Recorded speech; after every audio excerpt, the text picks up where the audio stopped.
Craig, can we start with Darren Fletcher back in the squad? How pleased are you that he's available? Well, I'm thrilled, obviously. He's, I think, arguably our best player. A perfect role model and example to the rest of the guys in the squad. And I really am thrilled to bits to have him back in. Now, what I will do at this point is give a special mention to Kenny Miller for his role as captain when Darren hasn't been there. I think he's been fantastic, and an awful lot to thank him for. What's the state of Darren Fletcher's fitness? Do you know? Yeah, I do.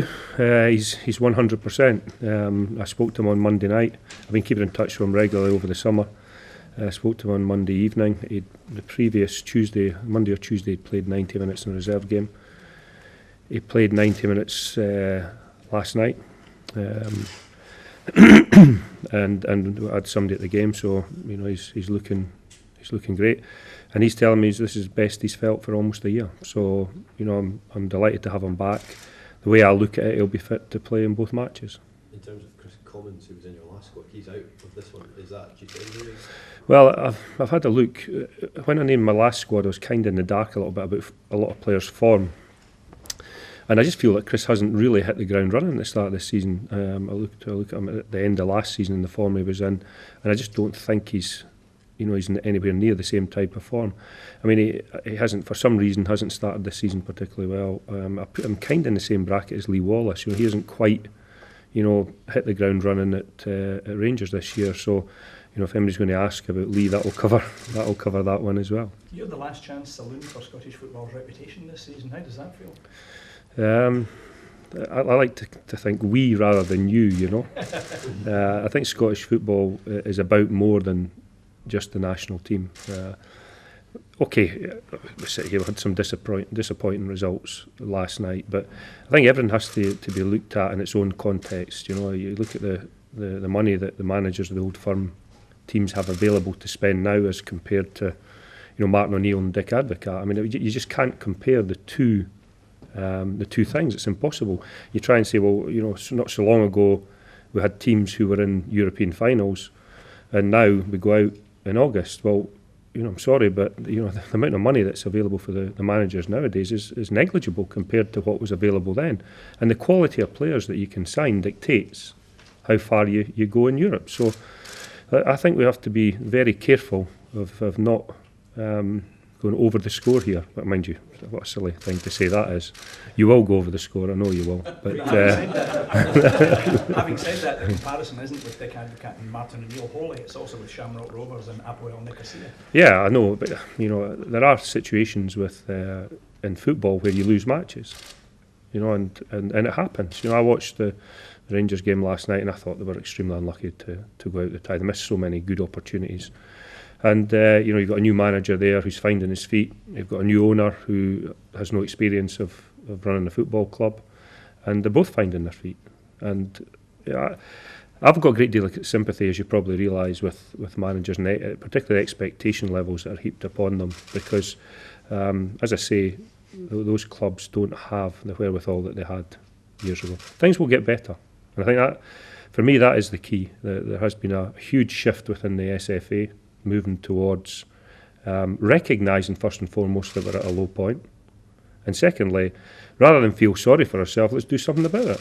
And it requires everybody in Scottish football, not just me or Mark Votter or Stuart Reagan or Ricky Sprazier, who's just joined us in the SFA. Those are significant additions, but it's about the whole of Scottish football recognising that we need to improve, and rather than lament what's happened in recent times, let's do something about it. And I'm ready to take up that challenge. I know the people at the SFA are. We've had some great discussions with clubs in recent months, and we're going to do something about it. And anybody who wants to get an insight into what's happening is more than welcome to sit down with us and understand exactly where the SFA and Scottish football is heading, because we're determined to change things. So is this less of a Scottish football problem though than an SPL problem just at the moment? Well, it's hard to separate. Because I feel that the SFA looks after Scottish football. Admittedly, I mean, last night I think 25% of the players that played for both the Old Firm teams were Scottish. But there's never been a better time to be a young Scottish football player, because the clubs don't have money, and the opportunities are far more for the younger players than they've ever been. And if I'm a young kid just now sitting in the Old Firm team or at Hearts or Hibs or anywhere, I'm saying to myself, I have a real opportunity to play here.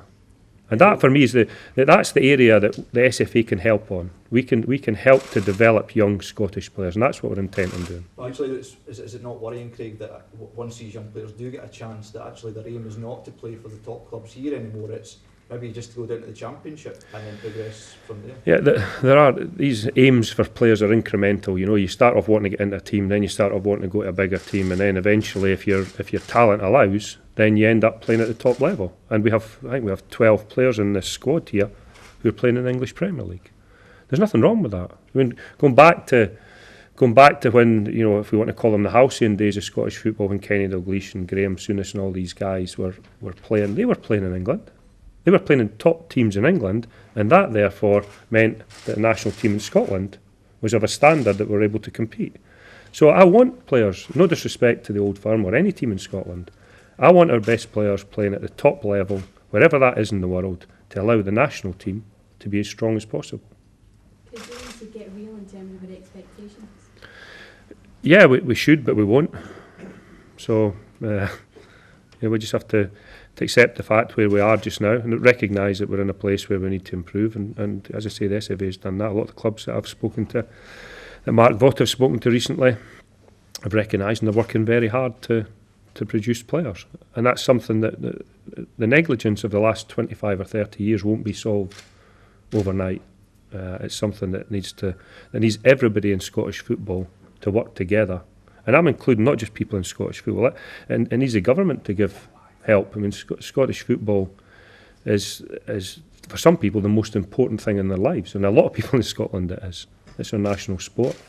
We get nowhere near the help that's required from government, and I would ask everybody to rally round to recognise where we are and do their best to help. You've mentioned the money. Isn't the financial gulf just so wide between ourselves and other leagues now? Yes, there are direct comparisons financially. Look at the income that comes in from television in Scotland to the SPL clubs, and the money that comes in England to the English Premier League clubs, and the two are just, the difference is quite stark, to be honest. So we accept that, but it doesn't mean that we just sit back and say, well, woe is us, there's nothing we can do about it. The way forward, without doubt, is developing young Scottish players to play in Scottish teams, and if they're good enough to move on and play in a higher league, then so be it. Is there a short-term fix? You're talking about sort of longer-term aims, but is there something that can be done in the meantime? Well, winning matches helps, doesn't it? And that's the intention for the group of players that have put together for this game. And I'd like to maybe talk about the reason that I'm here today. I'd like to talk about the national team, and I look at that group of players and it excites me, and I'm excited about what's coming up. How good a place do you feel your team is in now after the almost a year's worth of friendlies, and especially the last result a couple of weeks ago? I can't compare it to the end game because I don't know how good we can be, but looking back and seeing where we were a year ago, well, certainly I'm in a much better place. I look at the list of names there, and I know that a lot of these players I say it continually, but they've had the best season of their careers. The majority of them are a fantastic age for becoming international football players. They've got 6 years ahead of them. This team should be together for a while, and we're improving. That's all very positive. It will be played out on the pitch, of course. We have 2 crucial matches coming up, but I feel that we're ready to take on that challenge. I know you don't like to focus too much on the opposition. It's all about what Scotland do, but the Czech Republic have lost a very key player in Petr Cech. Is that something which we can exploit when it comes to the game day? Well, that remains to be seen, doesn't it? I mean, he is a top world-class goalkeeper, and it'd be a big loss for the Czech Republic. It's incumbent upon us to make sure the goalkeeper gets tested, isn't it? So, Yeah, and that is a loss, and they have one or two other players that are missing that would be a loss for them. But it will be about the squads that assemble on the 3rd of September that will decide, who wins this game. Craig, is there a risk at all, do you think, of the pressure, you're talking about people going over the top about this, that the pressure that will inevitably now be heaped upon the national team because of the weight of expectation and all that could affect the players at all, do you think? No. In these games? No, the players are in a good place. They look forward to joining up and being together, working together, and they're a very determined bunch of boys, I can assure you of that. All of these guys are playing in pressure situations every week. They won't be fazed by the significance of this game, I can assure you.